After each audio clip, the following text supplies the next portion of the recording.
Hello, and welcome to our book club for Social Sanity in an Insta World. This is our first installment of our video book club.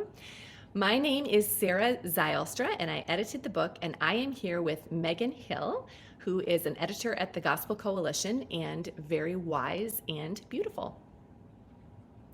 Sarah, it's so great to talk with you about this book. We have, at TGC, we've been working on this book for years. You've been working on it for ages, and it's fun to get a chance to actually share it with all of you who are studying it in your book clubs. And so we're so glad that you're here, and I'm glad that I get the privilege of interviewing Sarah. Sarah is the one at TGC who does the interviews. So it's a little intimidating to be the one that gets to interview her. Usually I'm behind the scenes fixing people's commas, not asking them questions. So it's also intimidating for me to be interviewed, actually, because I'm usually the one asking the questions, not having to come up with any of the answers.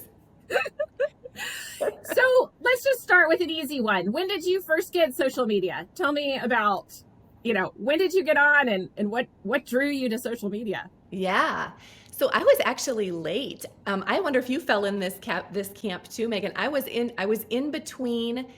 I left college when social media really got hot. I was out of college, but I didn't have my babies yet. I was in those very early 20s, young, married, but no kids yet. And so all my friends weren't on it, so it wasn't a college thing. And I didn't have babies or anything really cute to take a picture of to put on there or to make any announcements. I was just living.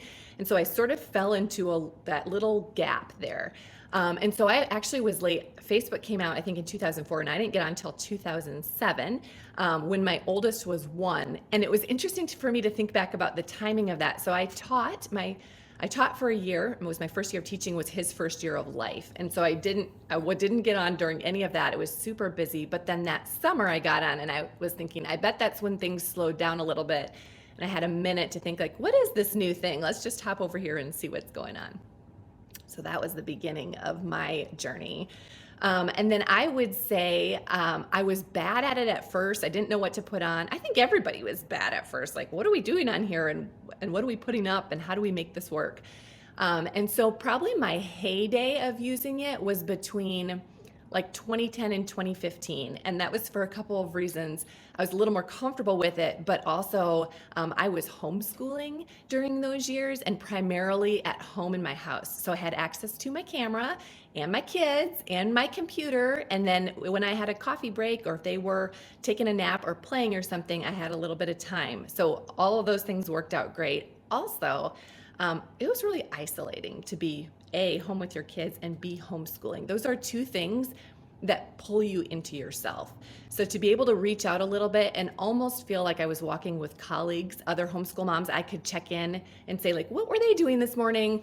Oh, here's a picture of what I was doing this morning. Or like, just it felt like you were reaching out to your friend during that time and you weren't so alone. And then thirdly, you know what? Homeschooling is really photogenic. Like everything about homeschooling, look at this cute project that we did. Look at this funny thing that my kid said today. Like, it is just a fount of postable things. And so I think that's why I really leaned in during those years. How about you? When did you get your social media? So I started on social media probably about 10 years ago. I was also pretty late to the game. I'm not sure exactly why, but probably for similar reasons as you. I was didn't have much to post, and then I was super busy having young kids, whatever. But I got on it for professional reasons, actually. And so I, at the time, I was a regular contributor at Christianity Today, and I was part of a site or a platform that they had called Hermeneutics, which was sort of women, about 15 women from different Christian traditions, kind of all writing opinion pieces regularly for Christianity Today. And that site operated basically behind the scenes on a Facebook group. And so in order to be a regular contributor to this site, you had to be in this Facebook group so you knew what ideas we were talking about, what pieces we were going to write. We would work through article ideas and pitch them there and that kind of thing. So Christianity Today invited me to become a regular contributor to Hermeneutics, and they said, hey, you've got to join this Facebook group because this is basically our professional platform.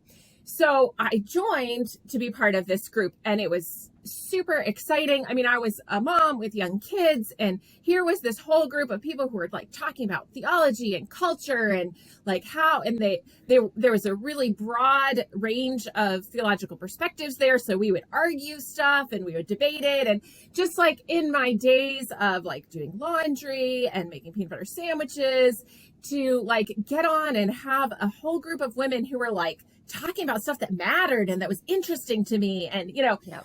it was really exciting. And so I started kind of just in this group of 15 women where we would like discuss ideas. And then from there, then I was kind of like, oh, there's like other people on Facebook too. It's not just this group. It's like, I know, so weird. And they're on this thing called Twitter too. And, eventually it's like, oh, now they're all over on Instagram. And so anyway, so I kind of, I'm still terrible at Instagram. Sarah, yesterday somebody sent me a message like, hey, I saw your story. You could actually link that story by doing so. And I was like, okay, thank you. I have no idea. It's so terrible. That is hilarious. I actually have never posted to Instagram because I can't figure out how to do. I don't think you can do it. I can't figure out how to do it not on my phone. So I just did it on my laptop like an old person, and I can't figure it out. So that's why I have no Instagram posts. Well, if any of you out there see me doing something stupid, please be sure to send me a message and tell me what I'm doing wrong.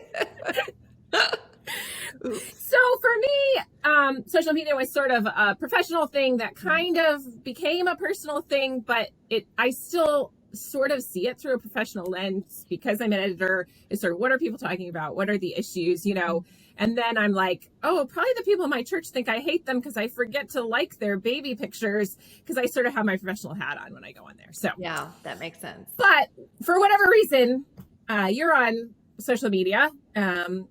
There are problems with it, right? Yeah. I mean, you may think, hey, I'm on there to post pictures of my kids' homeschool projects, or you might think, hey, I'm on there because I have to be on there professionally. But either way, you're on there and it's not always great. So, I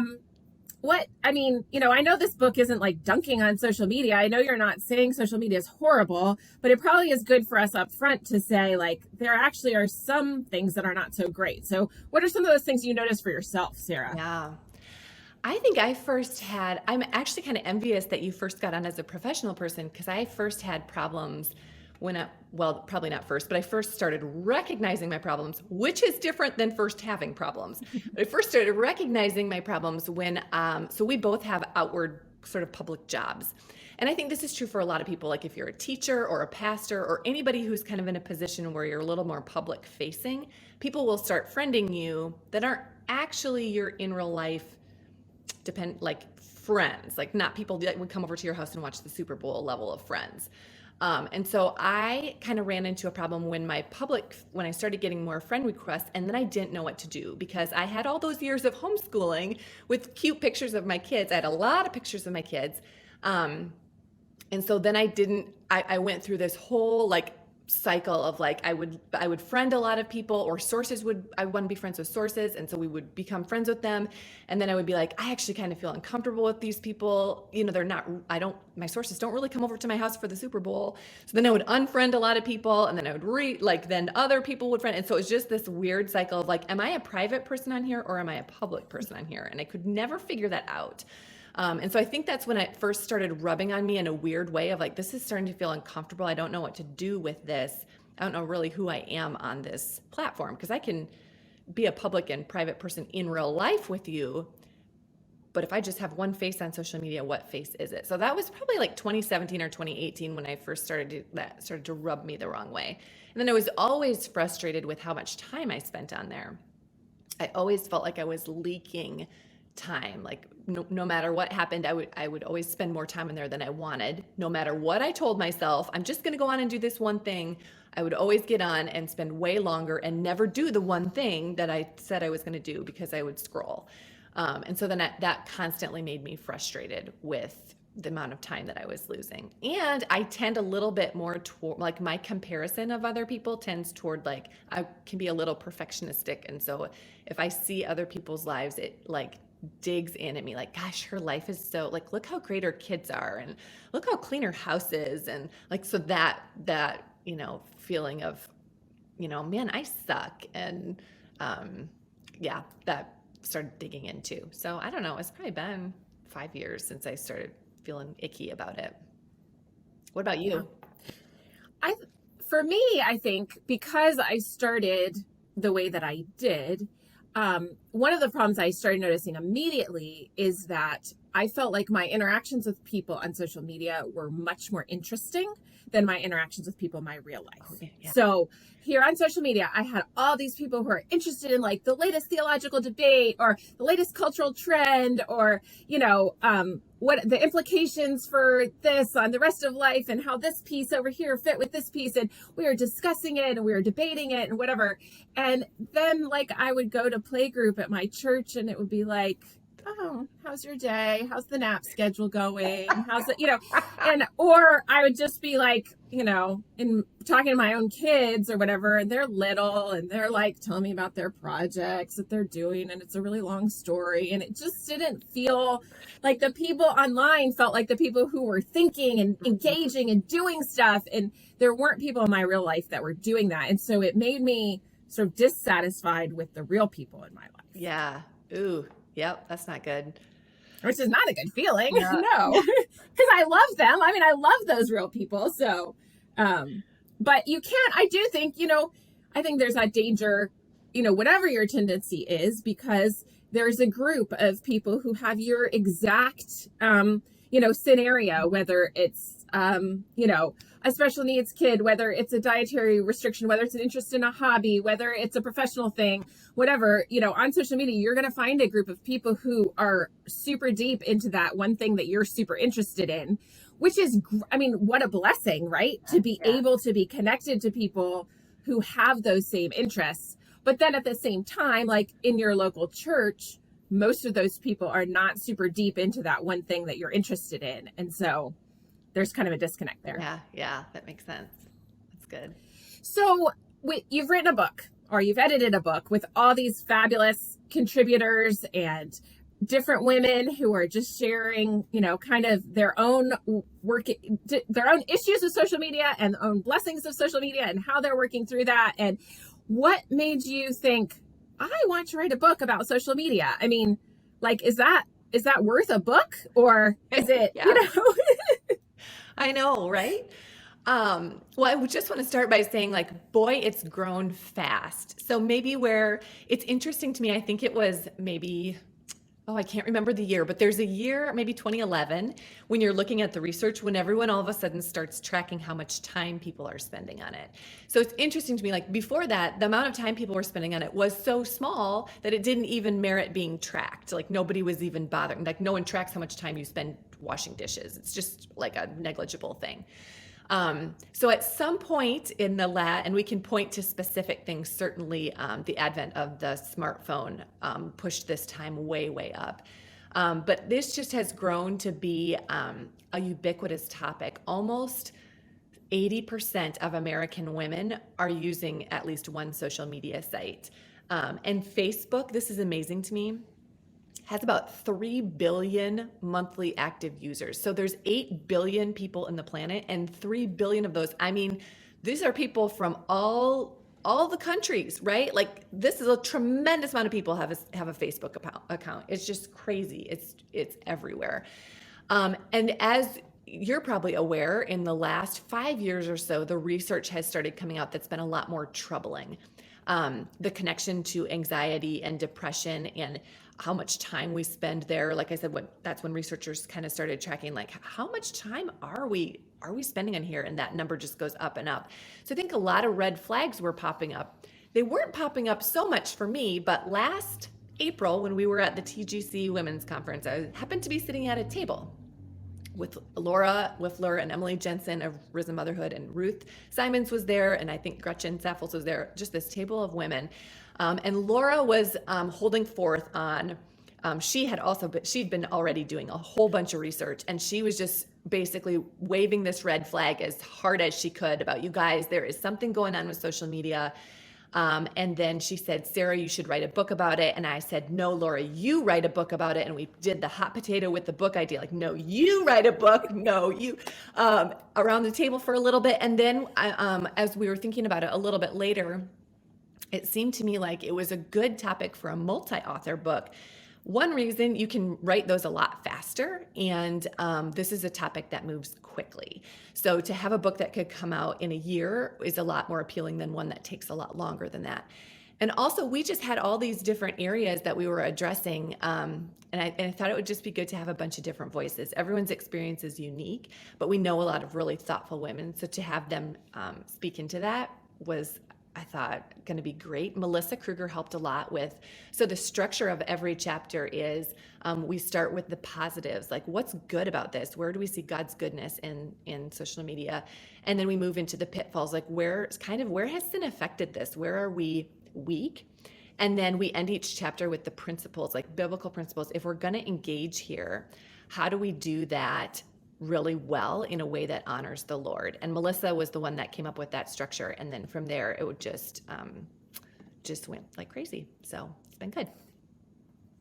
So we're here, in this book club, and we've got women who are watching this who have signed up for this book club and they bought the book, and maybe they're kind of going, oh, this is, am I really going to commit all these weeks to reading this book? Like, what's the end result? What are you hoping that women who commit to reading this book are going to get out of it in their book club or on their own? Yeah.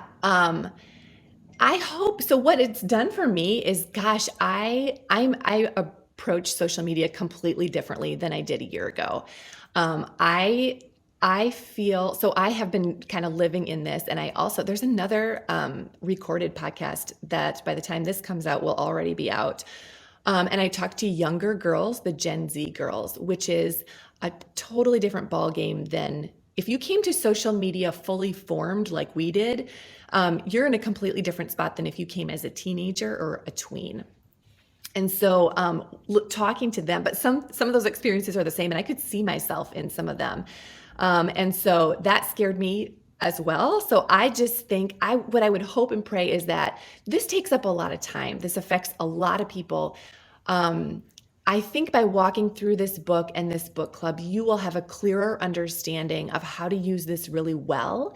And maybe even, should I be using this at all? And I think those are questions that we need to take seriously, and that we should be talking about seriously. If you're spending an hour or more a day, which you probably are, even if you don't realize it, on your social media, then that's something that needs to have some serious consideration. So do you think the book is kind of a downer? Do you feel like it's going to make me? I don't think it's a downer. I think I personally am more of a downer than the book. I think the book is affirming. There are good things, and you're talking about them too. Like, legitimately, there are good things about social media. I do not think, and this is kind of interesting because Megan, we're recording this last, where I have already kind of worked through all these chapters, and we're coming back to record the introduction.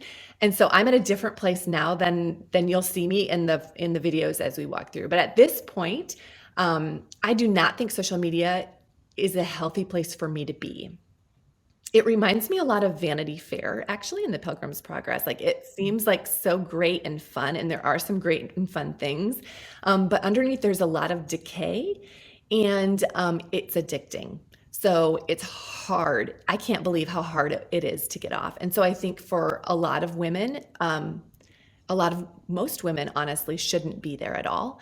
But I do think for the ones who are on there, I think there's a good and right way to approach it. And I think this book is pointing in that direction, like asking the right questions, bringing up the right ideas. And so I think if you are going to stay on, this book will give you a beautiful way to do it in a way that honors God. Yeah, I think that's great. I mean, I read through the book. I've read through it twice now, I think. I wasn't left thinking like, oh, this is really depressing. I was left thinking, okay, now I'm engaging social media in a more thoughtful way. Mhm. I'm not just assuming that it's fine and fun. I'm thinking there are dangers here and Mhm. I can navigate them, you know. Mhm. Um, and that's okay. I mean, Yeah. it's like, you know, driving a car or something like that. You may decide, you know what, it is kind of dangerous to drive a car, but I need to do it professionally, or I do get some enjoyment out of going for a drive. And so, but I just need to understand how the rules of the road work and what the dangers are. And that's kind of how I was left after reading the book. Just kind of like, okay, I'm just going to be a little bit more mindful in how I engage this now, because I understand a little bit how dangerous it can be. But then it maybe makes me appreciate the good things I can get out of it more too, because I just Totally. am a little more understanding. A couple people have compared it to a mission field, like we're on here as a mission, which I think is really good and super helpful way to think about it. But you don't just wander into a mission field. You got to like to get to do the best work and to be the best that you can be there. You do a little preparation and you do some praying and you do some thinking and you read some books, right? You don't just like show up in Peru one day, like here I am. And so I think that's a good analogy too of like if honestly we're going to connect with friends and family and our goal is to point everybody to the Lord, then let's just do a little bit of thinking before we hop in there. Yeah, I think that's great. And as you said earlier, I think it's going to be helpful for us to engage people of all generations too. The young women in our churches and the younger women that we're discipling and mentoring, and some of us have children in the home, and you know, Yeah. just as we're helping younger people think through this too, it'll give us tools for that as well. Um, so you wrote the first chapter. In addition to editing the book and curating all these great voices and all that, you actually wrote a whole chapter yourself. And in the first chapter, you kind of give a lot of the history and sort of you do some kind of investigation into how social media came to be and then what it's doing to people, just sort of what the research shows, what it's doing to people.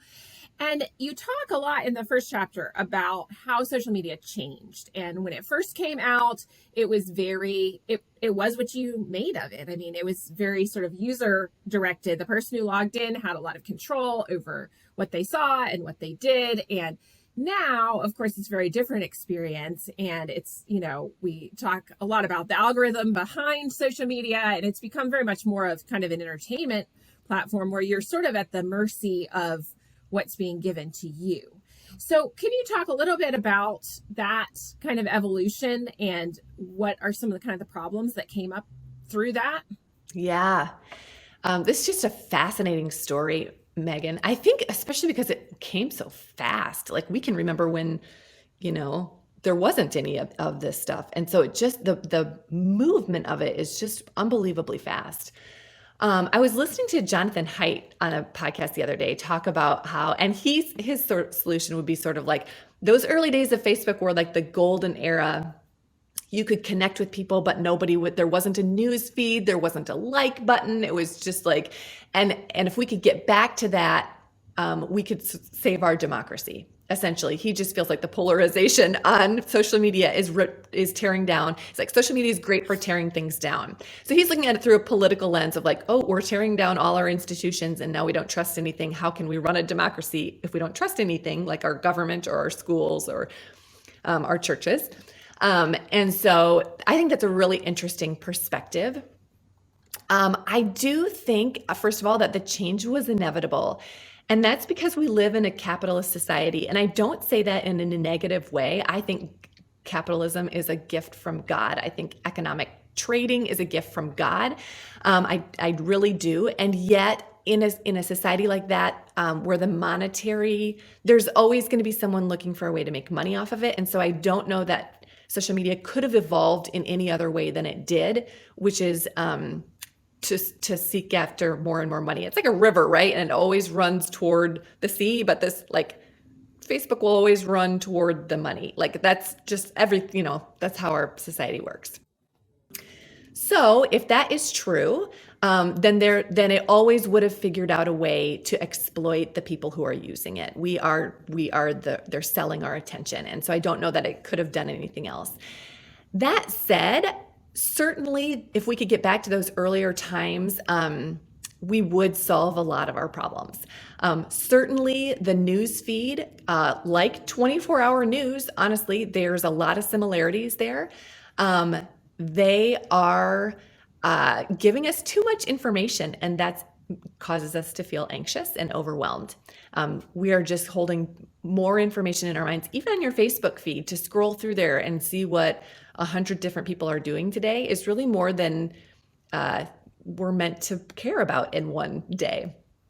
So that is one thing. Another thing is the like button, of course, where you don't know how many likes you're going to get. And every time you see those likes, that gives you a hit of dopamine in your brain. So there's brain chemistry working to want you to go back and get more and more. It also then shifts the way that you put things up, because no longer are you putting things up that you like, but you're putting up things that you think other people will like, so they will literally like it, and so that you'll get that hit of dopamine. So it literally changes the way that you interact with it. Those two things did. And so yes, if we could move back, if we could rewind social media back to those first early simple days, I think that would solve a lot of problems. Now, I want to give this giant caveat. The problems that social media brings out in us, the envy, the depression, the anxiety, the comparison, clearly those aren't Facebook problems, those are sin problems.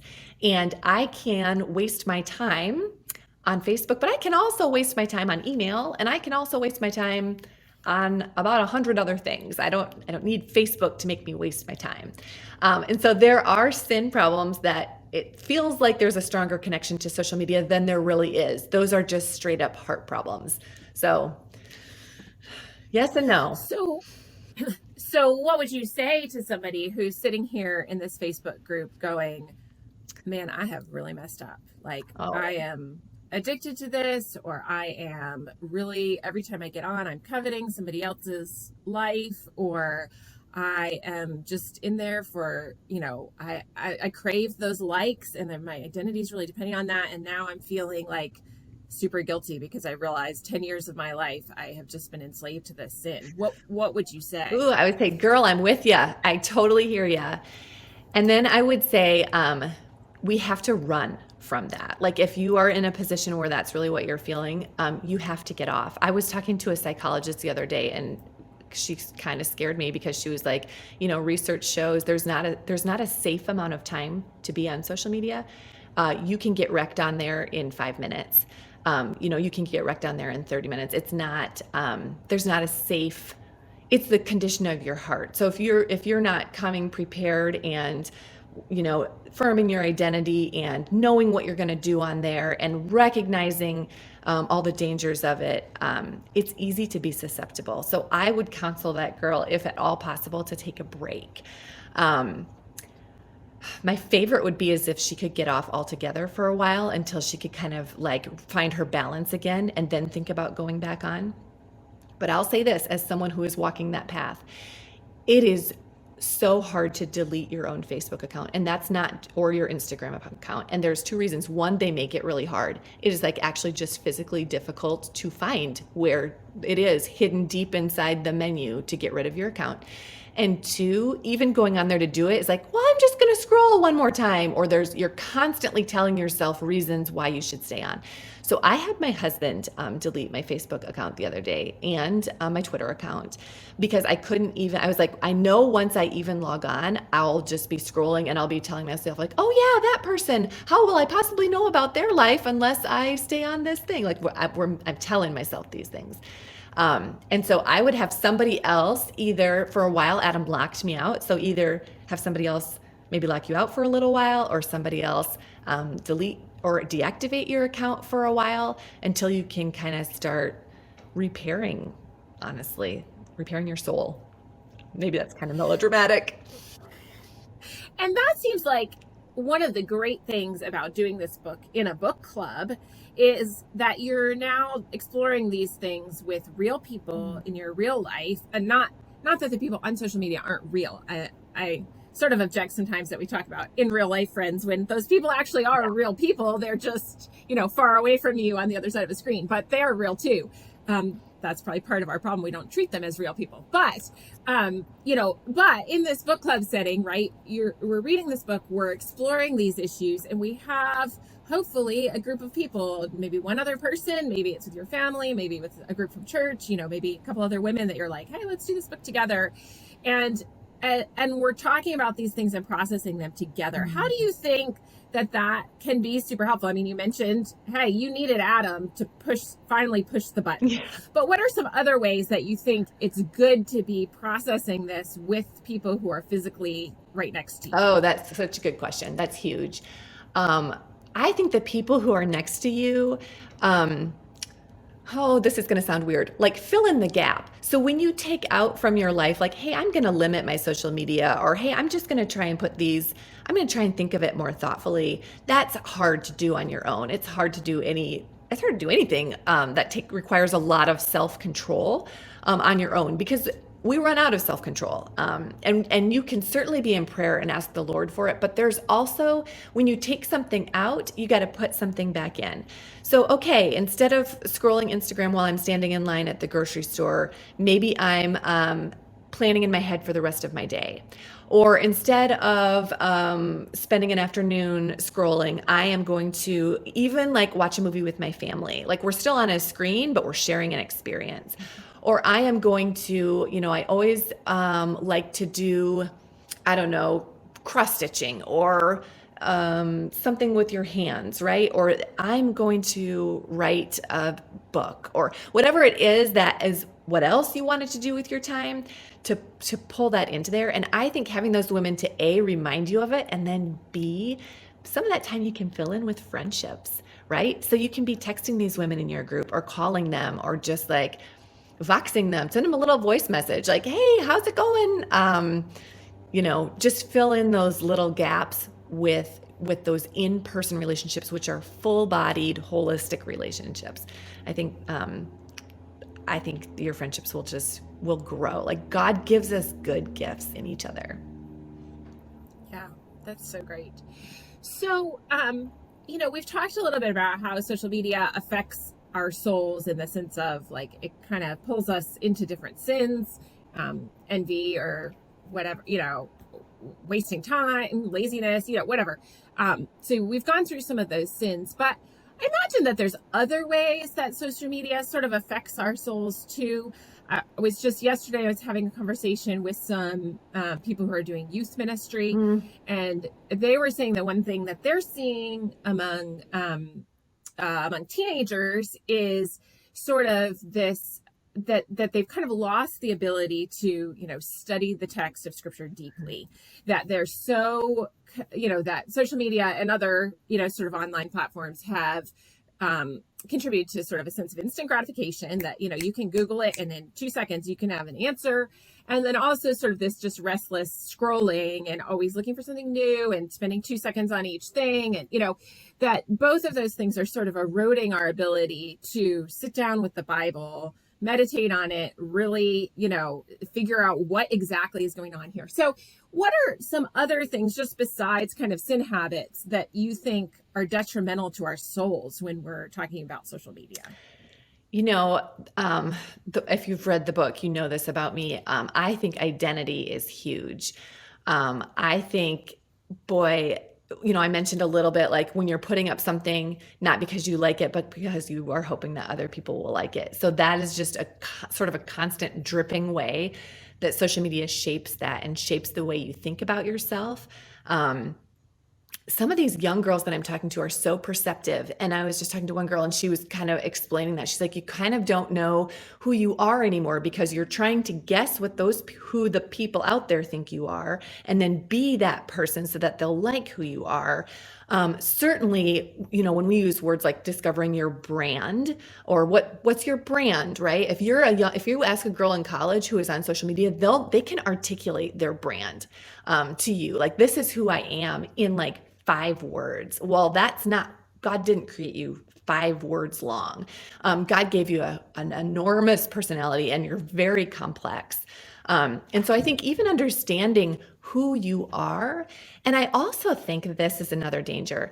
On social media, you create your identity. You pick your brand. You form yourself. That's what we love about it, right? You get to be the smart girl or the funny girl or the beautiful girl or the girl with everything put together. You get to create who you are. And you create a utopia for yourself. Basically, you're creating for yourself a false heaven of like, this is a world where everything is perfect or perfectly imperfect. Even my candid pictures are, of course, edited. I'm not going to put up an ugly picture. So you're kind of creating a false utopia with a false self instead of, and that world, Megan, can never be as complex and beautiful and both ugly and amazing and hard um, and big as the world that God made, right? God already made us. He already made us way better than we could make ourselves. He already gave us a world to live in that's far better than the one that we can make for ourselves. And so I think we sort of get lost in living in a plastic Barbie world.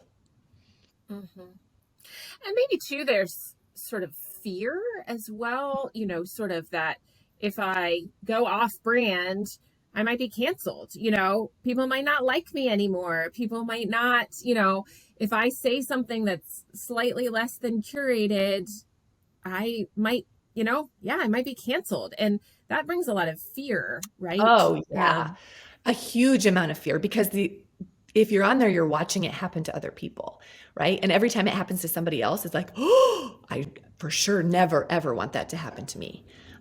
So that is definitely true. I also think it really affects our ability to have friendships and relationships with each other, which of course form ourselves and our soul. We're meant to do that, right? We're meant to be in relationship with people. We're meant to spur each other on toward good works. We're meant to model Christ's love to each other. We're supposed to be doing that. But when I'm putting up a fake image, very one-sided image of myself, and you're putting up a fake, very one-sided image of yourself, we are not forming each other. We are deforming each other. We are not forming each other well. We are cutting each other with the hard edges of our one-sided portrayal. So that's another problem. And that's, that too is where sort of a book group, a book discussion can be super helpful, right? Because you're now sitting in somebody's living room or in the church fellowship hall or whatever with other women who they know that you're not that person that you are on Instagram. I mean, it's okay. And guess what? They love you enough to have joined a book club with you. And so, in these book clubs, not only is an opportunity to examine social media, but it's an opportunity for us to practice sort of relationships that are not that one-sided way. Yeah. So I have two more questions for you. One is, you alluded to this a little bit, but you've done all this research, you edited this whole book, you've done a deep dive into the mire of social media, and now what? Now how has your life changed? I know, and I kind of touched on this a little bit earlier, but I have just learned it is really, really hard to interact with social media well. And I'm not saying it can't be done. But I don't think I'm called to be on social media. And I know that sounds like maybe I'm giving it more gravitas than it deserves, but I think it's true. And so I feel like almost nobody on social media approaches it with the caution that it needs to have. Certainly not me. I also, I told myself the same thing I think a lot of women do, is that I'm on here to connect with friends and family. We did a survey. This was so interesting. We did a very unscientific survey of women who go to TGC events. We just threw out an email maybe a year ago. Maybe somebody listening to this got one. And it was so good and so interesting. And these are women who love the Lord, and we were so encouraged by so many things.